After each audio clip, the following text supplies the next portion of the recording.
अस्सलाम वालेकुम नाजरीन। इस एपिसोड के आगाज़ में हम देखते हैं कि काहिरा में लोग जंगी सिपाहियों पर डंडे बरसा रहे होते हैं और जंगी सिपाहियों पर उनका गुस्सा बढ़ता ही चला जाता है। जंगी सिपाही उन्हें रोकने की भरपूर कोशिश कर रहे होते हैं, जबकि अंदर शहवार सलाहुद्दीन अय्यूबी और शेरक से कहता है, कहानी खत्म हुई, अब तुम यहाँ बागी हो।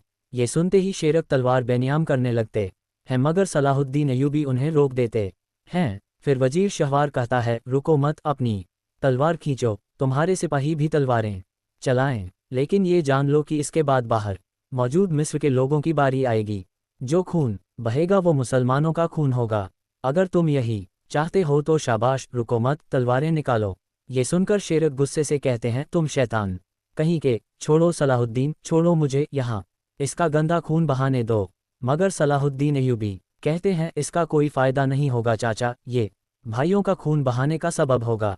तो जवाबन शेरक कहता है, मेरा इस जैसा कोई भाई नहीं है, इन्होंने मासूम लोगों को हमारे खिलाफ कर दिया है। सलाहुद्दीन अय्यूबी कहते हैं, जबर से कामयाबी नहीं मिल सकती। अगर यह खून बहता है तो ये खून यहाँ नहीं रुकेगा, बल्कि तमाम इस्लामी सरजमीनों में फैल जाएगा। शेरक पूछते हैं, क्या इस लोमर से लड़े बगैर वापस चले जाना हार के मतरा दफन नहीं है? अगर बाहर मौजूद लोग मेरे भाई हैं तो वो गलत और सही को समझ जाएंगे, हक और बातिल को देखेंगे। सलाहुद्दीन अय्यूबी गुस्से से कहते हैं, कोई अगर मगर नहीं, बस क्या हमारा मकसद इस्लामी सरजमीनों पर इत्तेहाद और मुसलमानों में अमन लाना नहीं है? रोकी कहता है, अमन और इत्तेहाद उनके लिए है जो इसके मुस्तहक हैं सलाहुद्दीन, क्योंकि वो हमारे खिलाफ बगावत कर रहे हैं। इनका खून हमारे लिए हलाल है, हम या तो मरेंगे या मारेंगे, बहादुरी को इसी चीज़ की ज़रूरत है। सलाहुद्दीन अय्यूबी कहते हैं, तुमने अपनी बहादुरी को फांसी के तख्ते पर छोड़ दिया है, ए रोकी।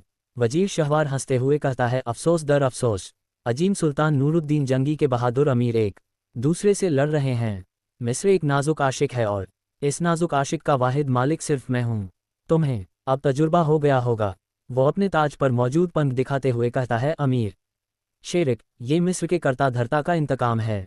ये सुनकर शेरक गुस्से से आगे बढ़ते हैं तो सलाहुद्दीन अय्यूबी कहते हैं, मैं दूसरी गलती की इजाज़त नहीं दूंगा चाचा, मैं आपको दूसरी बार गलती करने नहीं दूंगा। शेरक शहवार की जानिब देखते हुए कहते हैं, तुम ये ना समझो कि तुम जीत गए हो। जिसे तुम जीत समझ रहे हो, ये एक घटिया गलती है। ये वो आग है जिसमें तुमने कदम रखा है, जल्द ही तुम्हारा अंजाम सामने होगा। वजीर शहवार कहता है, तुम्हारा रास्ता बहुत तवील है अमीर शेरक, अगर तुम रास्ते में पेपर से मिलो तो उसे मेरी तरफ से सलाम कहना।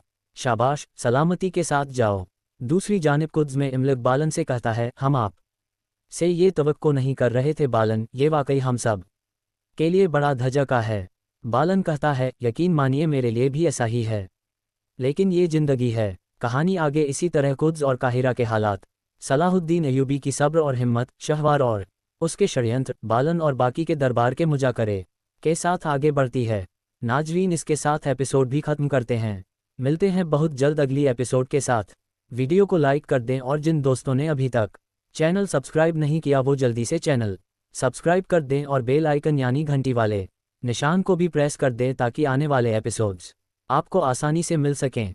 दुआ में याद रखें। अल्लाह हाफिज।